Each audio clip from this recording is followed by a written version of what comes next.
So we've made it all the way through Phase 1 of the Marvel Cinematic Universe, and today we start Phase 2 with Iron Man 3. This is part 7 of my series Journey to Marvel's Infinity War, where each week in 2018 I am going through the MCU in release order leading up to Avengers Infinity War. It's been a lot of fun. You can check up right up here the previous movies in this series that I've already reviewed. And before I get started, go ahead and tell me down below in the comment section, what did you think about Iron Man 3? This is a divisive one. People have strong opinions and get mad about this one. And there's also some people that actually really enjoy it at the same time. So I think we're gonna have a nice spicy discussion about this one. If you don't know how this works, I do a little bit of background, talk about where the movie came from. I review the movie, I talk about its connections to the MCU, and at the end of this video, I'm going to share some of you guys' thoughts on the movie using the Stardust app. I'm also going to respond back. If you want to appear in some of my future videos, stick around to the very end of this video where I'll talk about how you can appear in a future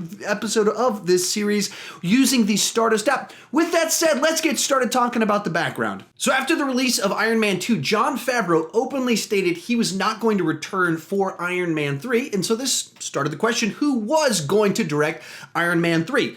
And Robert Downey Jr. had worked with Shane Black on Kiss Kiss Bang Bang, which was for Robert Downey Jr. really his kind of comeback film after spending time in prison. So he was pretty close with Shane Black, and that was kind of the only person he wanted to direct this film that he thought could do justice to the series that he wanted to work with, that could continue what they'd been doing. So that's who he approached, and Shane Black said yes.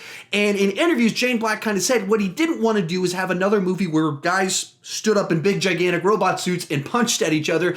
He actually used a comparison to Tom Clancy novels like the Jack Ryan film series is his point of reference for what he wanted this movie to be. So the plot line involved global terrorism and kind of spy type stuff, and even has a large section of the movie in the middle of it where you have Tony Stark battling bad guys without his suit at all.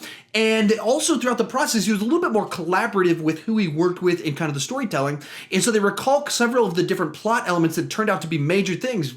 Mandarin twist, even that Killian was the bad guy. Those came from kind of a writer's room setting. And originally there was even thoughts of having Hansen as the villain in it as opposed to having Killian turn out to be the main bad guy in the end. And actually the reason that didn't happen was that there was fear that they wouldn't sell enough toys if they had a girl main bad guy as opposed to a guy main bad guy. Good job there, producers on that one.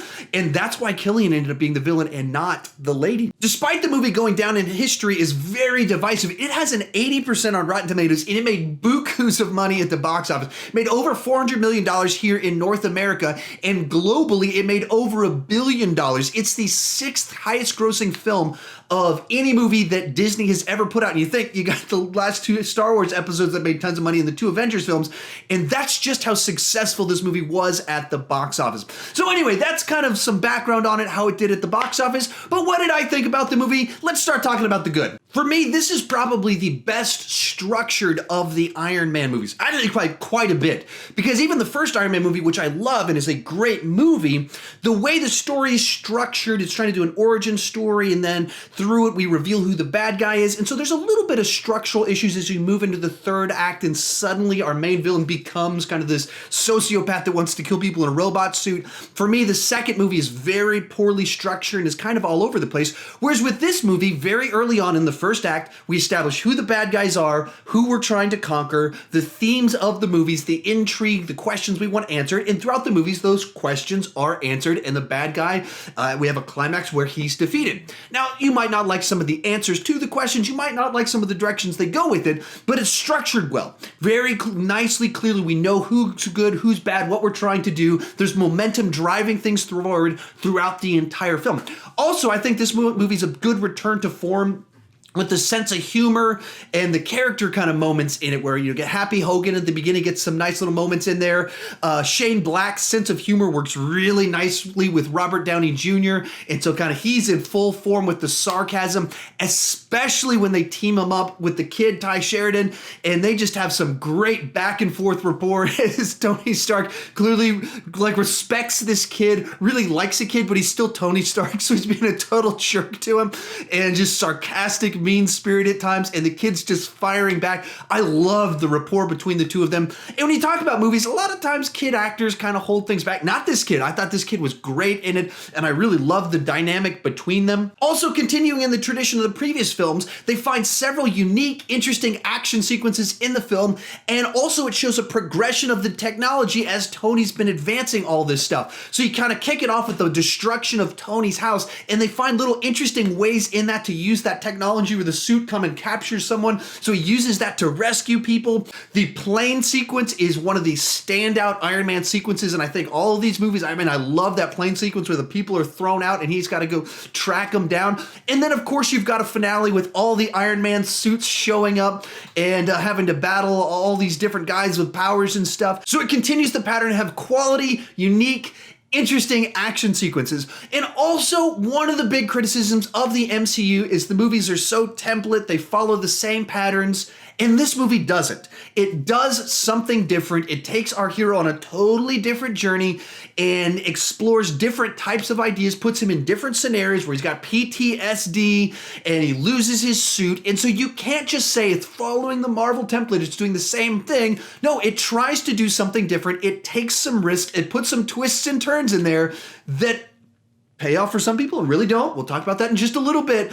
But it does something different. And lastly, it does continue Tony Stark's journey, both from the previous Iron Man movies as well as, and especially, a continuation of what happened in the Avengers, that this takes a toll on him, and him as a person with an extreme ego doesn't know what to do with that, doesn't know who to talk to, doesn't know how to approach anyone. And so it's just something that's kind of tearing him apart, that he doesn't know how to process everything that he's had to go through. It's too much for him to handle. And we'll talk about one in our MCU connections, but this ties into the greater MCU and his worldview as we move forward with the MCU. With that said, let's move on to the mixed.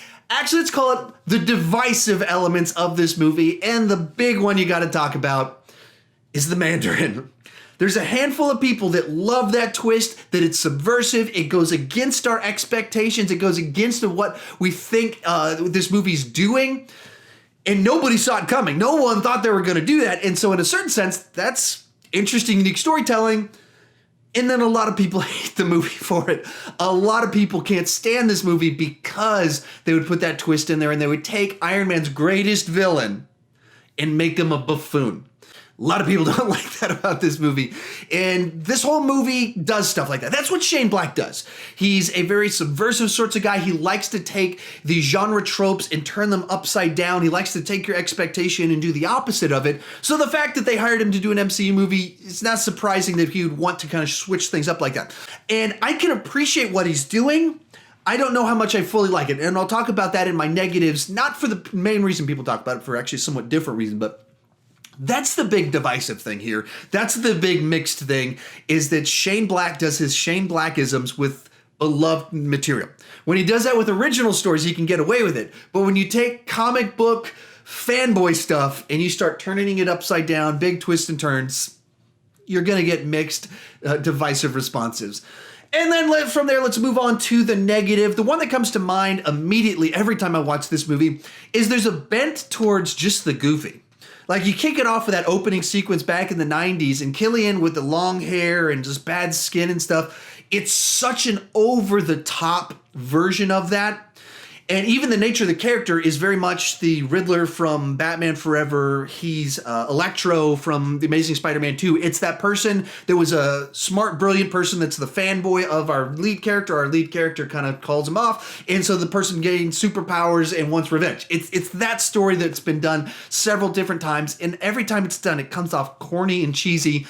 And they so overplay it. In all of them, and it works in Batman Forever. It doesn't work in Amazing Spider-Man 2, and doesn't really work here because he just seems so goofy to take Guy Pearce and do some of that stuff with him. And then as the movie progresses, likewise, the goofiness, the goofy factor of the Mandarin twist was actually my biggest issue with it. The idea that they want to know he's an actor and he's kind of a buffoon, I think that's kind of clever to kind of mess things up, change things up. I can be okay with that. It's a movie. You got to change things up. You can't just translate it always exactly. You want to have some twists and turns. So I can appreciate that. But he's so dumb. He's like, what? I I didn't know that I killed someone. And I mean, his debut line, when we find out he's an actor, he walks out of the bathroom, he goes, "Don't go in there for 20 minutes," and doing stuff like that. And you're like, what? Like, how just totally shifting, so base level comedy. He's so stupid, such a buffoon. That is what actually takes me out of it a little bit, more so than the twist itself. Also for me, I've just never particularly cared for Killian as a main villain or Extremis as kind of a plot line to it. Just goes so far into the sci-fi side of things. Now I get it makes sense in the grand scheme of the MCU, but within each trilogy, within each standalone series, I wanted there to be a certain tonal consistency and vibe to them make sense. And technology where arms are regrowing and they're shooting fire out of people's mouths and things like that, it's just so sci-fi. That's not technology. That's not medical advancements. That's just comic book stuff. And then once again with Killian, I just didn't feel anything there. Like, I didn't get his motivation. I didn't care about him. He's just the guy that was there. And Guy Pearce is an actor. I'm totally cool with him as an actor. But there's just nothing to him that makes him interesting to me. And that's a problem when you establish the Mandarin as your villain, marketed as the Mandarin, and then we're captivated by the fake version of the Mandarin in the movie, and our big reveal isn't better. And I think that's why a lot of people feel betrayed more so by the twist, is that we lost a person we were more interested in and gained something that was like, oh, okay, another guy that just wants power, money, and he's evil and he's mad at Tony for stuff that happened in the past. Okay, we've seen that before. And so it loses a lot of momentum because of that. Overall, I'd give this one a B. I think it's solid entertainment. It doesn't have a great, strong main villain, but it's well structured, has some solid entertainment. And on the entertainment level, I think I would go with a 7.5 on this one. I find it very enjoyable. I have fun with it, but it's also not a movie I go back and rewatch very often. In fact, as I'm thinking about it, I mean, I've seen it several times because I watched it a couple times in the theater and I've caught it on TV a few times, but I think this is the first time I've ever rewatched it at home just because I wanted to. With that said, let's start talking about MCU Connections, and this one's actually pretty light. It's surprisingly light on MCU Connections.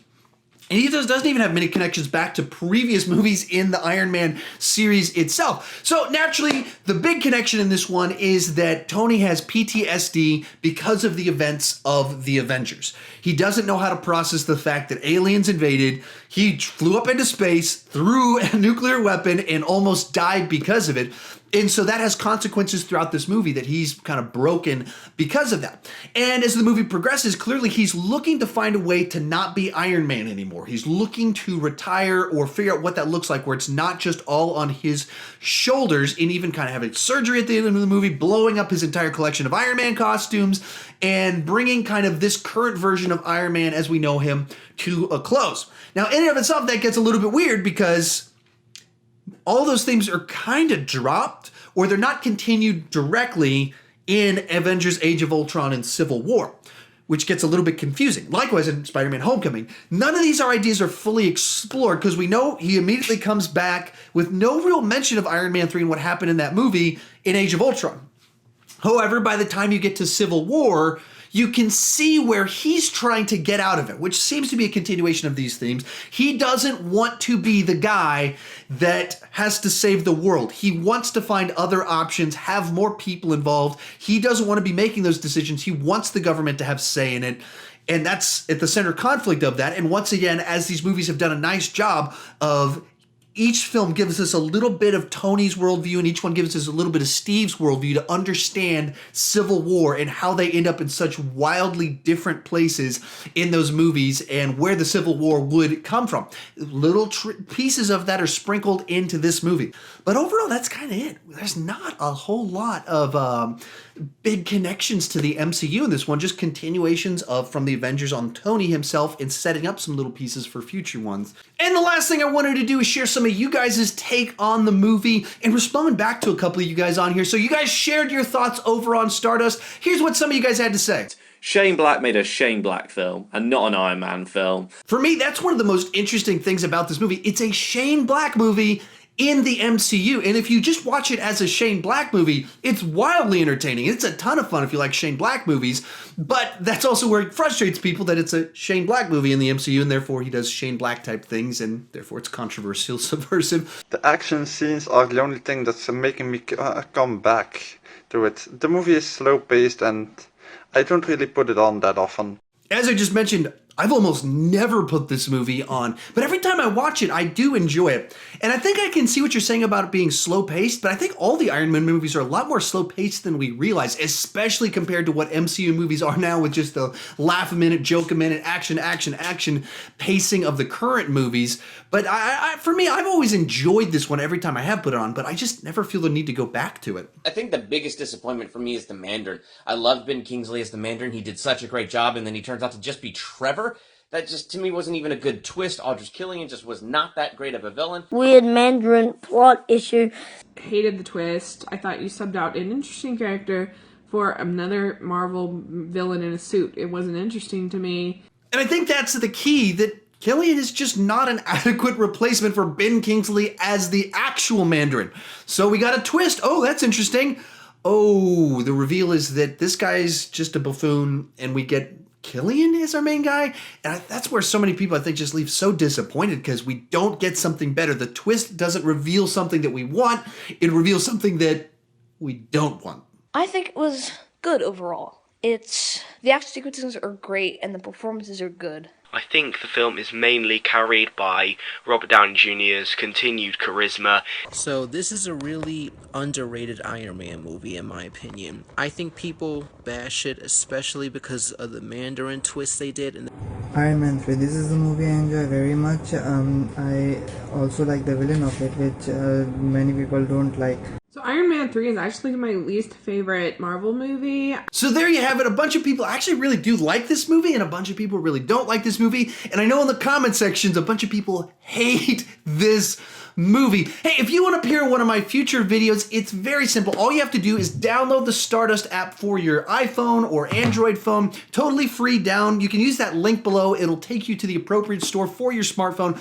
Free, no ads or any of that fun stuff. Once you download it, follow me first on there. My name's on that little red bar there. Then, whenever you record reactions, especially to these MCU movies where you know I'm going to put them in the videos, or any ones where it's pretty clear I'm going to do a ranking video that weekend, tag me in them. There's a little marker up in the upper right-hand corner. Mark that, put my name in, shows up in my feed, so I'll see that you want to appear in a future video, and maybe I'll interact back and forth. And that's what I'm going to try and do some of these future ones, actually interact with what you guys said. So maybe throw a question there if you tag me, throw a specific point that I can respond to. Just keep it interesting. I think it'll be a ton of fun to interact back and forth, because, as I always say, I don't want to just talk about movies. I want to talk about movies with you, and Stardust makes that easier than ever. And if you're new to my channel, please consider clicking that subscribe button. I do movie reviews, TV reviews, ranking videos, but the key thing is I don't want to just talk about movies, I want to talk about movies with you. So join me down in the comment section. Let's have a lively discussion about Iron Man 3 and come back next week for Thor: The Dark World. And as always, thank you for watching.